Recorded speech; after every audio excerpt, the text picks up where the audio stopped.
El Señor esté con vosotros. Lectura del Santo Evangelio según San Mateo.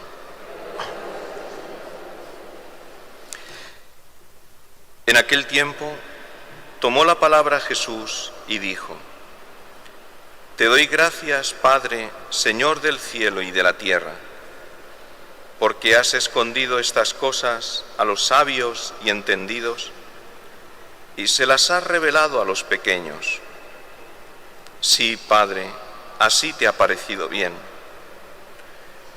Todo me ha sido entregado por mi Padre, y nadie conoce al Hijo más que el Padre, y nadie conoce al Padre sino el Hijo, y aquel a quien el Hijo se lo quiera revelar. Venid a mí todos los que estáis cansados y agobiados, y yo os aliviaré. Tomad mi yugo sobre vosotros y aprended de mí, que soy manso y humilde de corazón, y encontraréis descanso para vuestras almas. Porque mi yugo es llevadero y mi carga ligera. Palabra del Señor.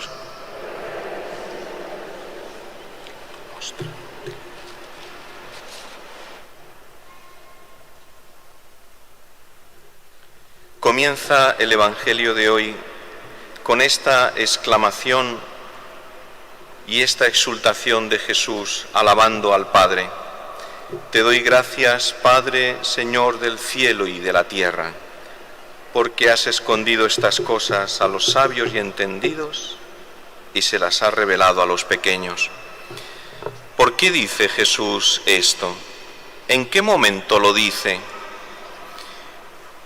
Poco antes, el Evangelio nos cuenta las dificultades que ha encontrado Jesús para que las ciudades de Galilea donde él predicaba y que la gente que le escuchaba aceptara y acogiera su mensaje y su palabra. No lo entienden y por lo tanto no lo aceptan y no lo acogen. Y dice palabras tremendas contra aquellas ciudades de Galilea, que eran las ciudades de su tierra, cercana a Nazaret. Ay de ti, Corozaín, ay de ti, Betsaida, ay de ti, Cafarnaún. Porque aquellas ciudades tuvieron el privilegio de ser las primeras en oír la palabra de Cristo, y fueron las primeras en las que Jesús realizó sus milagros, y a pesar de todo eso, no lo aceptaron. Esa expresión de Jesús, ay de ti, Betsaida, Corozaín, Cafarnaún, no es una amenaza, no es la expresión de condena y de juicio, sino que es en el original de la expresión en griego, es la que se utiliza en el duelo, en el luto, ante una desgracia, ante un dolor grande. Ay, ¿qué ha pasado? ¿Qué has hecho? ¿Qué ha sucedido? ¿Cómo es posible? Dios se ha volcado contigo, dice Jesús, y tú en cambio no lo has aceptado. Le has cerrado las puertas de tu corazón. Y es el dolor de Cristo, dolor grande. Pero sorprendentemente, en esa situación de aparente fracaso, Jesús se dirige al Padre con una exclamación de alabanza y de acción de gracias. Te doy gracias, Padre, Señor del cielo y de la tierra. ¿Por qué? Porque Jesús, al estar unido con Dios, sabe que ese aparente fracaso, esas puertas cerradas a su palabra y a su mensaje, en el fondo está todo contemplado en el plan de Dios. Todo entra en el proyecto de amor de Dios y por lo tanto no es un fracaso, sino que Jesús aprende a ver las cosas con los ojos del Padre. Es capaz de descubrir por debajo de la superficie de las circunstancias y de las cosas un proyecto de amor de Dios que se cumple.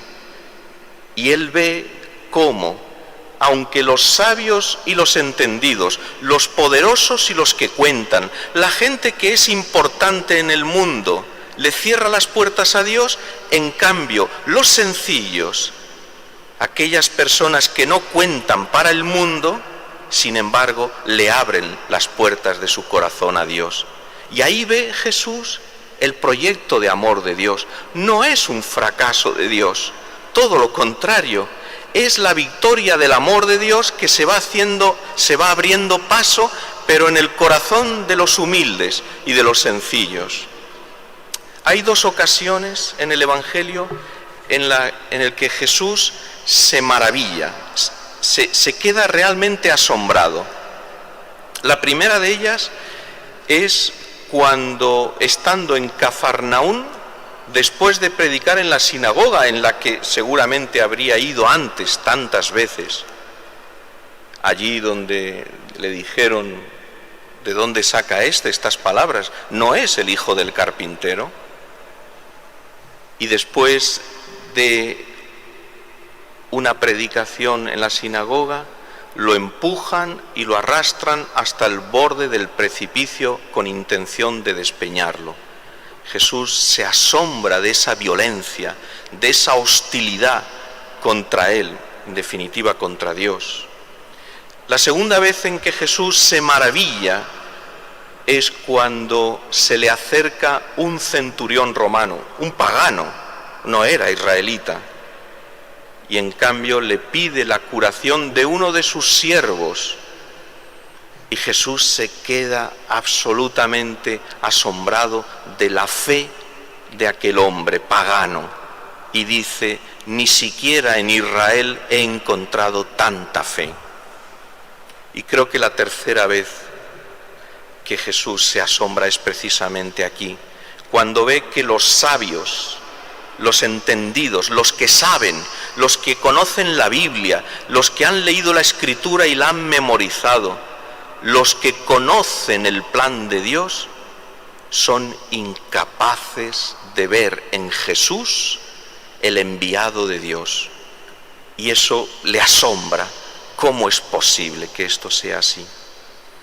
Pero a pesar de todo descubre que no es en la inteligencia, no la inteligencia en cuanto a capacidad natural, sino de aquellos que creen que saben todo, aquellos que creen que no pueden aprender nada más, aquellos que conocen a Dios y creen que de Dios ya no pueden aprender nada nuevo, porque ya lo saben todo. Aquellos que están ciegos y ofuscados por tanta sabiduría, descubre que ahí no es donde se escucha a Dios, sino en aquellos que tienen el corazón abierto al Señor, porque son humildes de corazón, sencillos, y están abiertos a la novedad de Dios, a todo lo nuevo que Dios quiere realizar en el mundo. Por eso esta exclamación de júbilo. Qué importante es la expresión "te doy gracias, Padre". Jesús pone en nuestra boca el apelativo cariñoso, afectuoso y familiar con el que se dirigía a su Padre. Es el modo en el que los niños se dirigen a su papá, con esa sencillez, con esa pequeñez de Jesús que se dirige al Padre. También quiere hacernos partícipes a nosotros de ese diálogo íntimo con el Padre. Si entramos en la intimidad de la oración del Padre con el Hijo, de Jesús con su Padre, entonces aprenderemos a ver en nuestra vida las cosas que nos pasan con los ojos de Dios. Por encima, por debajo de todo lo que nos sucede, pase lo que pase, siempre está el Señor con nosotros. Y en la oración aprendemos a descubrirlo. Por eso hoy es un día para preguntarnos en la intimidad de nuestro corazón, no es que tal vez yo podría hacer un poco más de oración. No es verdad, Señor, que yo podría mejorar mi oración, ser más fiel, más constante, no abandonarla tan fácilmente, ya haga frío o ya haga calor, tenga ganas o no tenga ganas, me apetezca o no me apetezca. Tú eres el Señor de mi vida, tú eres el amor de mi vida, Jesús. Por eso te necesito, te busco, y por eso necesitamos la oración todos los días. Ese rato de intimidad con el Señor que nos transforma, que nos toca el corazón, que nos ayuda a ver nuestra vida con los ojos de Dios.